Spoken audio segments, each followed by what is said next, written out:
Stars King Charles knows the value of a dollar. King Charles chose to be treated in the hospital where the Princess of Wales is staying in order to save taxpayers' money on extra security. You know, that same security that they pulled from Prince Harry and Meghan Markle and their children, despite there being a couple of neo schmatzis jailed for making unaliving threats against the Ginger One's family. Yeah, that same security. The same security that Prince Andrew now enjoys.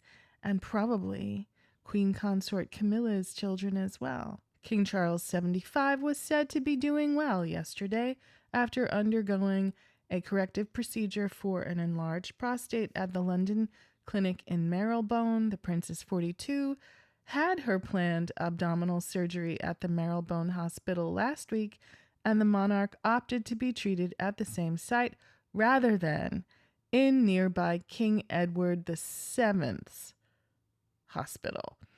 A source said the king was doing well after yesterday's operation. He is expected to stay in hospital for 2 days. Charles arrived at the private clinic at 8:30 a.m. with Queen Consort Camilla, and they visited Kate to check on her progress. Had he picked King Edward VII's, the royal family's favorite hospital for the surgery, a second bodyguard detail would have been brought in for there too, at an estimated additional cost of £14,000. An insider said, with the princess similarly at the clinic, shared resourcing has been possible with regards to public policing.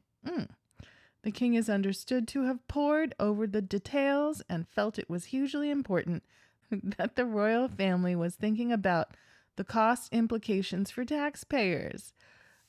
Private chef. No heat 'em up meals. No Uber Eats. No, private chef. But one, not two security details. King Charles is always thinking of the bottom line and the taxpayer. It's so reassuring.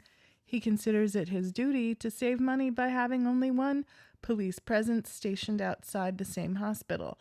The cost of security for the royals is not discussed publicly by palace aides or by Scotland Yard, but it is estimated to cost around £7,000 per day. Wow. John Moore, managing director of Westminster Security, told the Express, quote, the Met Police could be saving as much as £20,000 over the weekend with King Charles and Princess Kate co-locating at the same private hospital by sharing security resources. Camilla accompanying her husband to hospital was another break with tradition. It has been rare for a spouse to travel with a senior royal to receive care, with the late Queen Elizabeth and Prince Philip always going for treatment alone. Veteran royal commentator Richard Fitzwilliam said, Camilla being with the king shows the strength of their remarkable partnership. They really are soulmates. Sources said Camilla stayed until doctors confirmed the king's surgery was a success. I understand that Camilla has secured financial support from the king for her own children. And certainly Queen Consort Camilla has spent much of her lifetime campaigning to be by King Charles's side. You know, she got her man, right? If only Olive Oyl had gotten Popeye in the end. It certainly is romantic. When she left almost 7 hours after he was admitted, onlookers called out, "We love you lots!" Asked how Charles was doing, she replied, "He is fine, thank you."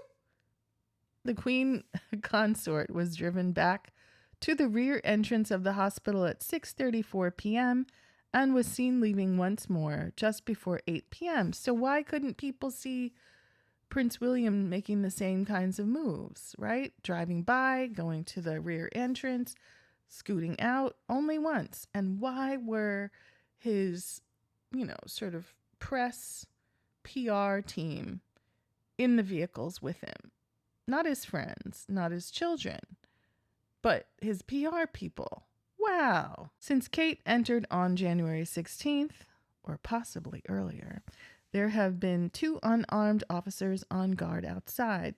Several more are understood to be stationed within the building, with armed Royal Protection Squad officers on duty at her private room day and night.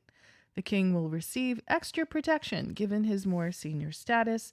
The RPS is part of the Metropolitan Police Service Protection Command, and its officers in plain clothes are routinely armed with 9mm pew pew G17 pew pews worn discreetly alongside a first aid kit. Oh, that's thoughtful.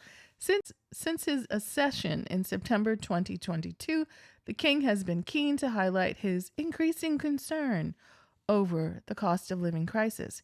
He focused on the issue in his first Christmas broadcast, where he spoke of the great anxiety and hardship of people struggling to, quote, pay their bills and keep their families fed and warm, unquote. Last year, he campaigned on food poverty by launching the Coronation Food Project that aimed to reduce waste, right? Meanwhile, paying for a private chef at the London Clinic while people can't eat.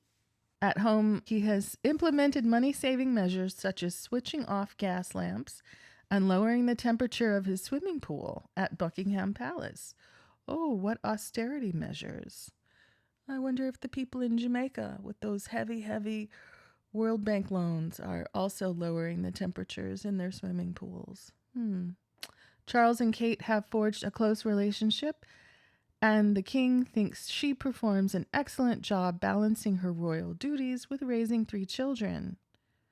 In a speech in Kenya last November, he referred to her as his beloved daughter-in-law, and his decision to be admitted to the same hospital would seem to reinforce that close bond.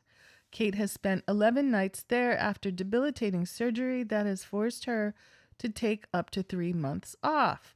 It is thought she will be discharged before long, and indeed, allegedly, if the blanket and twigs are to be believed, she has been. The king has vowed to return to work as soon as possible. He is said to have been intent on having the procedure on a Friday so as not to overly inconvenience his workload. Sources say he will stick to medical advice to take it easy, but will study official documents and read his government red boxes. One source said, the king has made no secret of his work ethic, while another added, we fully expect him to be rifling through his paperwork over the weekend. Counselor of State stand-ins will not be needed for his recovery period, expected to be up to 2 weeks. The king was diagnosed with the benign condition on January 17th, while at Birk Hall, Aberdeenshire, after he experienced symptoms. He then stayed at Sandringham, returning to London on Thursday evening. His Majesty is understood to have wanted to share news of his condition to encourage men to have themselves checked. In a statement, aides thanked the public for messages of support and added the king is delighted to learn that his diagnosis is having a positive impact on public health awareness. NHS England said that its enlarged prostate online page received 1 visit every 5 seconds on the day the king's diagnosis was announced, with further boosts in use in the following days. John Moore, managing director of VIP protection firm Westminster Security Limited, said the Met Police could be saving as much as £20,000 over the weekend with King Charles and Princess Kate co-locating at the same hospital by sharing security resources. However, any speculative savings could be more than wiped out through the overtime incurred by their respective personal police protection teams providing around-the-clock protection. One commenter, Vasily, says, saving taxpayers' money. Charles is a billionaire. He should not be using taxpayers' money. He should be using his own money for his medical problems. Another person, Grebo, says, thinking about the cost implications for taxpayers. Oh, come on. As if. Tu Hung Lo says apparently every person in the UK pays £1.60 a week for royalty and all the rest of them. are they getting, value on their investment? That is the real question.